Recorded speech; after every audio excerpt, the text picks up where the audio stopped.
হচ্ছে AGT Live 24/7।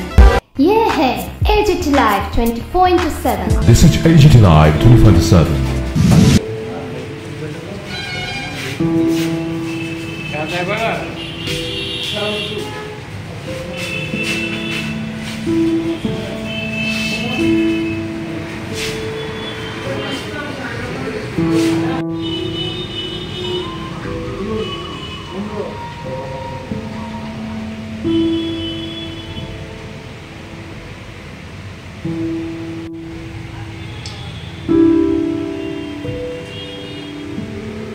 अरे আমরা কি কাজ করতেছেন বারবার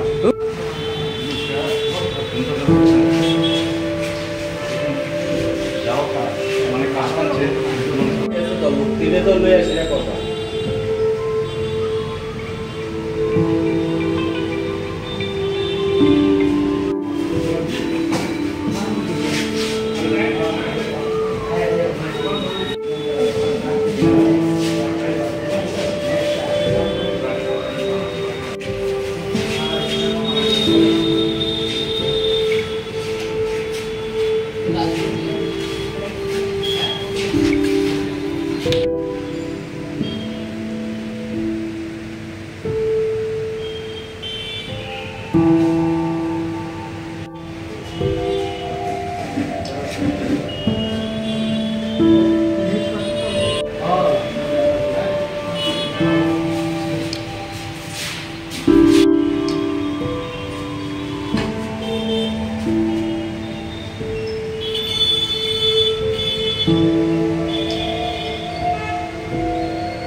সে বিষয়টা খুব মর্মান্তিক ঠিক ব্যাপার। আমরা দেখেছি যে বিগত দিনে যে NDR এর যে সংস্থাটা কতভাবে উদ্ধার কোটি কোটি টাকা খরচ করে তাদেরকে ট্রেনিং দিচ্ছে, তাদেরকে বলছে যে তো আপৎকালীনের জন্য ওদেরকে কোটি কোটি টাকা খরচ করে ওদেরকে ট্রেনিং দিচ্ছে। আর আজকে বলুন আর কালকের দিনে যে মর্মান্তিক ঘটনা হয়েছে 7 ঘন্টা টাইম পেয়েছে এবং সে লোকটা কেঁদে কেঁদে বলছে যে আমাকে বাঁচতে দাও, আমাকে বাঁচতে দাও। প্রশাসনের এতই বর্বরতাপূর্ণ যে 7 ঘন্টা টাইম পেয়েছে, ভারতবর্ষে যে কোনোখান থেকে লোক এনে ওকে বাঁচাতে পারত। আগরতলায় 1 ঘন্টার রাস্তা, গোয়ায় 1 ঘন্টার রাস্তা, আমবাসার থেকে আনতে পারতো, কিছু করেনি।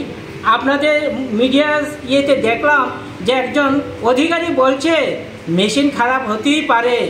তো মেশিন খারাপ কীভাবে হতে পারে? সারা ত্রিপুরা রাজ্যের মেশিন খারাপ, 7 ঘন্টা টাইম পেয়েছে, কিছু করেনি। আজকের দিনে একটা যুদ্ধ লাগলো, আমাদের এখানে বর্ষার পরিস্থিতি, বান ভেঙে গেল, তখন আর এই 7 ঘন্টা টাইম দেবে না, 1 ঘন্টা টাইম দেবে না। সেই মোকাবিলা কিভাবে করব? আমরা এখন ত্রিপুরারবাসী বুঝতে পারছি যে একভাবে চলে না, যে কোটি কোটি টাকা খরচ করছে কিন্তু তার বিনিময় কি পাওয়া যাচ্ছে? মানুষের মৃত। তো এইভাবে সেই লোকটা কান্না করছে, তার বাবার অস্ত্রধারে চোখ জল পড়ছে, সেই একমাত্র তার পরিবারের খাবার জোগানোর প্রতিশ্রুতি। সেই লোকটাকে বাঁচাতে পারল না। সে বর্বরতাপূর্ণ সেই রাজ্যের সরকার একটা চলছে যার কোনো হেলদুল নেই। আজকের দিনেও দেখা যায় যে কোনোখানে না কোনোখানে শ্রমিক এভাবে মারা যাচ্ছে। একটা শ্রমিকের জন্য ওরা কিছু করছে না। শ্রমিকের কি মানুষ না? শ্রমিকের জন্য যদি ওরা কিছু না করে তাহলে কী করে হবে? শ্রমিকের ভোটে কি তারা আসেনি? আজকে দিনে আমরা মিহির পালকে আমরা শ্রদ্ধাঞ্জলি জানাচ্ছি এবং ওনার পরিবারকে আমরা এ সমবেদনা জানাচ্ছি এবং আমরা সরকারের কাছে আমরা দাবি রাখছি যে ওনার পরিবারকে সাহায্য করার জন্য, সর্বরকম সহযোগিতা করার জন্য এবং ওর পরিবারে যে কোনো একজনকে একটা চাকরি দেওয়ার জন্য। তাই আমাদের আবেদন শ্রমিক সংগঠনের পক্ষ থেকে। এবং আমরা আজকের দিনে যা হয়েছে সেটা আমরা থেমে থাকবো না, এই নিয়ে আমরা রাজপথে আমরা নামবো। যদি ওর ব্যাপারটা নিয়ে কিছু না হয় এবং সঠিক তদন্ত না হয়, কেন হয়েছে এই বর্বরপূর্ণ কাজ, 7 ঘন্টার টাইম পেয়েও কিছু করেনি, এই আমার